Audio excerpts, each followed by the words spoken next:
natin kanilindol lang, tapos doon sa Mindanao, tapos lumilindol din pala sa Venezuela, at libo-libo yung namatay. Ito po ay nakakabahala at talaga nakakadurog ng puso. At dagdagan pa po natin na usaping politika. At sino po dito ang handa ng nakikita yung tungkol sa kabilat, mga different panig, na kung sino po yung kakampihan natin at talaga nagbubulusok ang presyo ng mga bilihin.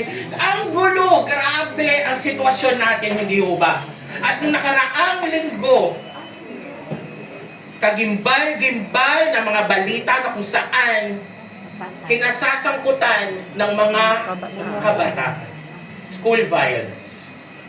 Maraming namatay, maraming nasaktan, at ang kinalulungkot natin ay kabataan ang mga may sala. Nakakatuwa po ba ang ating mundo? Kaya mapapatanong ka, ano bang pamana ang naiwan na natin para sa susunod na henerasyon? Ano po ba ang pinamana na natin na nararanasan, nakikita ni Dr. Rizal sa panahon ngayon? Minsan napapatanong ako, ano bang magandang pamana na pwedeng matanggap ng isang anak mula sa isang magulang? Ako sabi ko kay Mama, Ma, hindi ako materialistic. Simple lang ako, pamanahan mo ako kahit papel lang. Katulad ng titulo ng lupa. Kasi walang titulo ng lupa eh. Pero papel din pinamana ng nanay ko. Listahan ng mga utang. At medical records na nagtataasan yung triglycerides. So yun, ayun. So, kaya, ngayong umaga, nais mo matatagal ng nagsisimba o kahit hindi, pero sikat o nakikita natin sa isang panoorin o kaganapan ang tungkol sa prodigal son. And this message, I pray today that make it mag-impact sa players. Ganon ang karakter ni Jesus nung panahon na yun na kung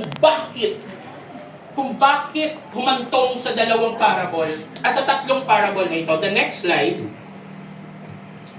So, papunta na po tayo, no? So, nung naririnig ni Jesus yung ganun, prodigal. Sino pa meron ng meaning ng prodigal? Ay, hindi po ito politika, baka masyado na ito, hindi ko po sinabing prodigong. Prodigal. Sabi ka ba, prodigal? Prodigal. At kahit kamukha ko si Atty. Harry, grabe po yung tawa niya. Hindi po yun. Magpo-focus po tayo sa prodigal son. Sino po nagsasabi ng meaning ng prodigal ay lost? Taas yung kamay. Pero totoo lang po, ang prodigal ay ibig sabihin extravagant, lavish living. Talagang grabe gumastos. Maramyang pamumuhay. At tunghayan natin bakit nga ba? No, on the next slide, no, when we focus on the story of the prodigal son, we will discuss na how he left his sa deathbed na yung magulang o mamamatay na, di ba? Doon pinaghahati-hatian yung mga mana na ipamamana ng magulang. Pero dito, kung millennial at pababa, no, pataas pala, ang nagsalita, sinabi niya, AirPods! AirPods ba yung tawag doon? Di na yata nabutan ng mga bata. AirPods! Ang tagal mo ma-deads! Baka dahil ko na ma-enjoy yung buhay ko eh. Kaya, ibigay mo na sa akin yung kwarto ko, yung datong ko. Di ba? Ganon. Pero pag Gen Z, paano ba?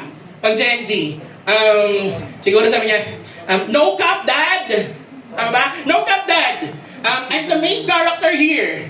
So, low-key, just give me my money. Tama ba? Ganun o. Bago di ko, just give me my money. Ganun ang Gen Z ngayon eh. Ganyan sila. So ibig sabihin, gusto na nilang makuha, no, yung mana na yun, gusto niya, yung younger, yung ibig sabihin may nakakatanda siyang kapatid. And he demands independence. The younger son demand yung inheritance niya, symbolizing na mas binavalue niya yung mga regalo, yung mga bagay, material things, over the relationship with the Father.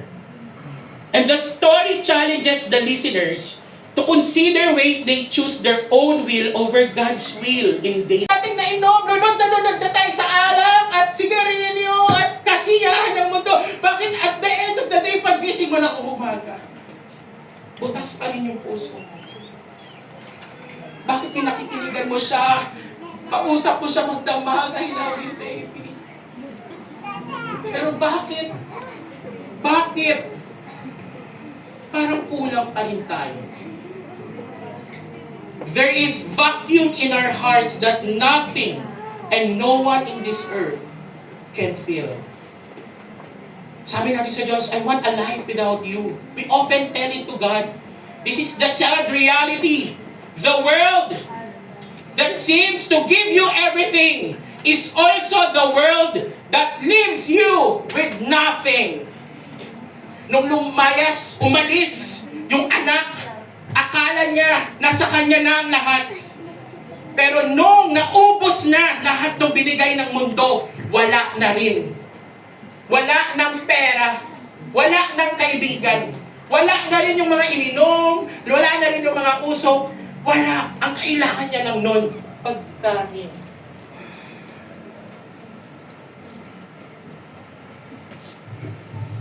And see you in heaven. Sige, babalik na ako. And but while he was still way off,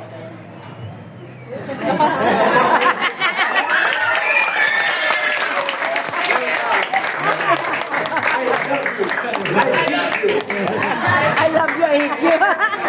si Daddy Jimmy, thank you, Daddy Jimmy. Kailangan ko naman. Did you see that? Did you see that? The father, habang wala yung anak, is still waiting. Amen. Hindi katulad nung lost coin, lost sheep. Uy!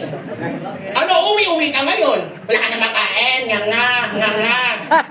Manigas ka dyan. Lumayas ka! Pwedeng ganon, di ba ho?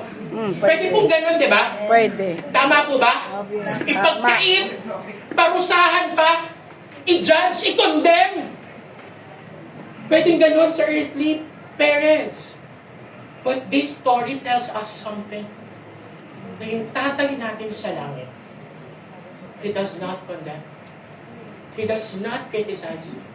He does not judge. Ano lang, He loves us so deeply that He didn't even ubos na ang lahat. We came to our senses. We humble down. No? And repent. The change of mind. Babalik ako. The change of direction. Pupunta ako. And then return, kapatid. Return. Balik. At sa pagbalik natin, the Father will meet us. The Father will meet us. When we come back, we meet not only the Father, we meet the forgiveness of the Father, we meet the mercy of the Father, we meet the righteousness of the Father, we meet the grace of the Father, we meet the kindness of the Father, we meet the love and the overflowing grace and the glory and the love of our Father, the peace and the joy. Bumalik sa presensya ng Ama. Kapatid, go back to the Father.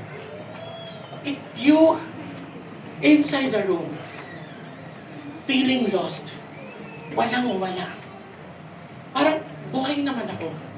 Pero ano bang purpose ko sa buhay? Anong ginagawa ko sa araw-araw? Ito na lang ba yun? Gigising, magtatrabaho, hihiga, gigising, magtatrabaho, kung estudyante, gigising, mag-aaral, gagawa ng assignment, online games, tulog ng mga 1 hour. Ganun ba ang buhay natin? Yun lang ba yung layunin natin sa buhay? Pero kung ganun yung layunin natin sa buhay, bakit hindi tayo natatapos, nakukontento? Bakit laging pagod? Bakit laging may hinahanap tayo? It's because we are not in the presence of our Father who can give us everything that we need beyond the physical senses. We need spiritual feeling. Go back to our Father.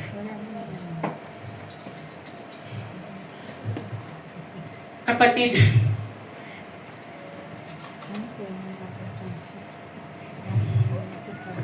The Father's heart, He sees. He feels compassion. He runs to us, not away from us. He forgives completely. He restores our identity and celebrates our return. You are deeply loved. Mga tatay, kamusta po kayo sa bahay? Kilala po ba kayo ng anak nyo na tatay? Pag sinabing tatay, are you just a good? Yung tirahan, tira ng tira! Bakit hindi natin gawing tahanan? Para, halika dito anak, may problema ka sa school? Andito tatay mo, sabi ka lang. At kahit malalaki na ang ating mga anak, they still need the love of the Father. Not only present with money, kaldo-kaldo. Eh kung gano'n ang basihan, edi sana ang daming masayang anak. But no, we need to be present fathers with our children.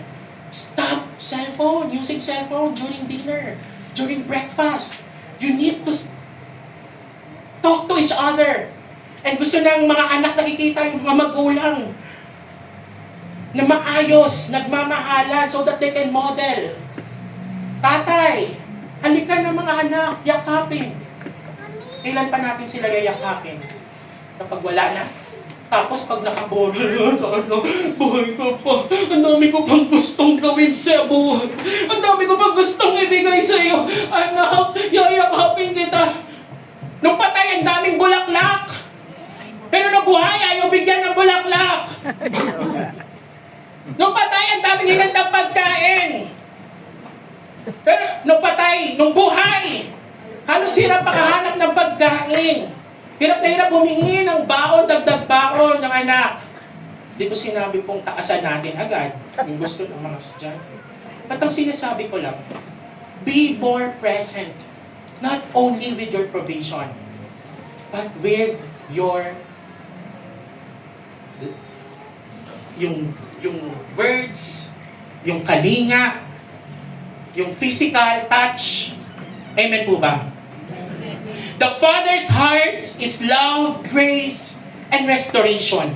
Come home. You are always welcome. Sinabi doon, bakit? Balik po tayo sa kabilang slide. Malapit. Anak ka ng Diyos. Kahit ang baho mo. Pero, next slide. Next slide po. So, God is love. So, habang dito, meron pa, kung may younger son, okay, next na lang po.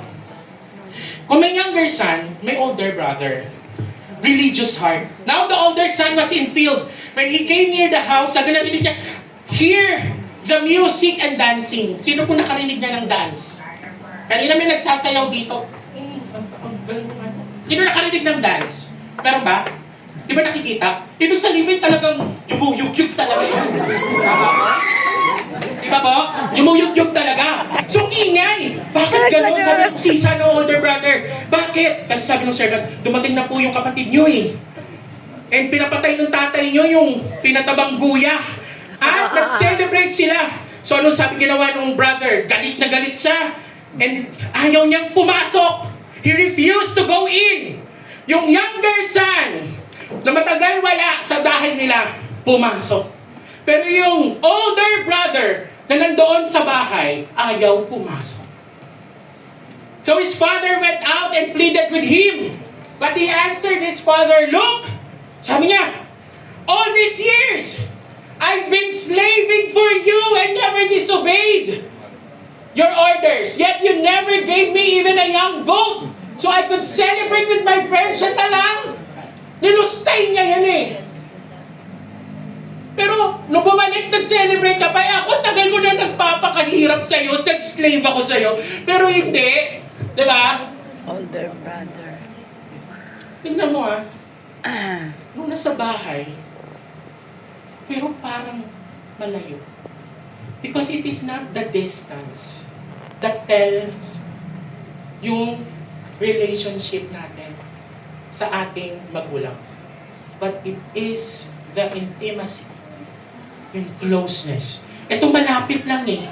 Pero ang tingin niya, yung ginagawa niya, hindi out of love, but he thinks naka-performance base. Na kapag ginawa niya, sumunod sa tatay niya, mamahalin siya ng tatay niya.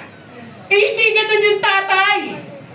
Katulad nun yung younger son, ang tagal na wala, nagpahamak. Pero pumunta pa rin sa tatay sa piling ng ama.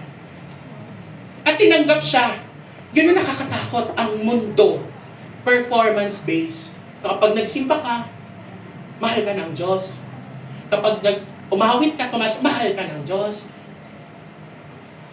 Ang Diyos ay hindi performance-based. But it is the grace of our Lord that gives us life, a new life. Ang habag, ang biyaya ng Diyos. It's unmerited favor. Pabor ng Diyos na ginawad sa atin kahit hindi natin deserve. Kaya hindi kailangan pagpaguran. Dahil si Jesus na, on the last slide, the gospel. Kung paano natin iaano yung gospel? When we were lost, we have sinned and turned away from God. Lahat po tayo, sabi sa Romans 3:23, all of us are sinned and fall short to the glory of God. Romans 3:23. And then we were broken. Sin leads to emptiness, separation, and death. Parang sa prodigal son. When we return back to God in repentance and faith. Jesus died for our sins and forgive us completely. And we are adopted on God's Daddy. Tawagin ko kayo agad. Okay. So ako yung anak. Ako uli yung nawala, na lost. Doon lang kayo, Daddy. Ayan. Siya si God the Father. Siya si God the Father. No? Ama. Pero dahil sa kasalanan natin, lumayo tayo. We are separated from God.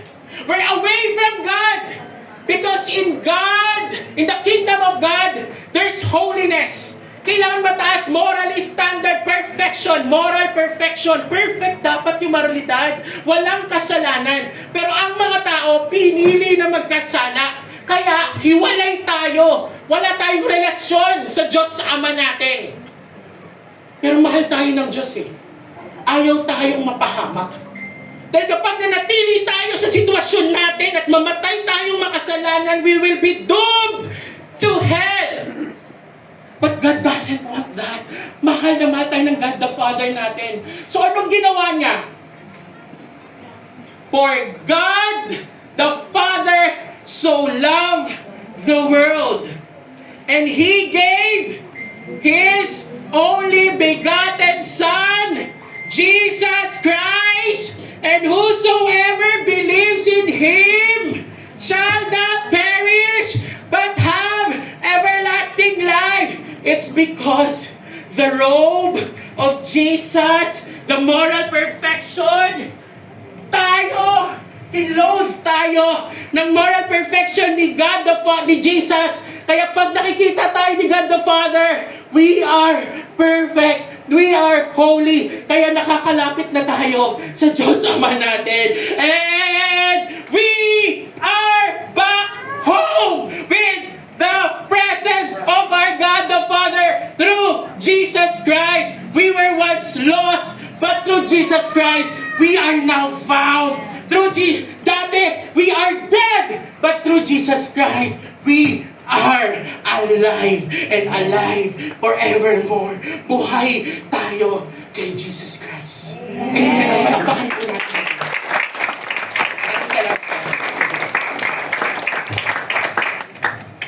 Ang hamon sa atin, kapatid. Maybe, ang iba sa atin, dito sa lugar na to, marami sa atin siguro, yung nagtatanong pa, ano ba itong buhay ko?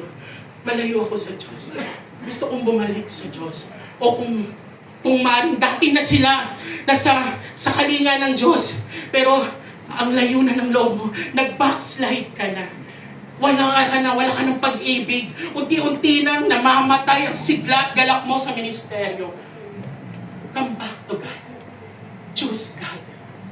Go back to the Father through Jesus. See what I've given up.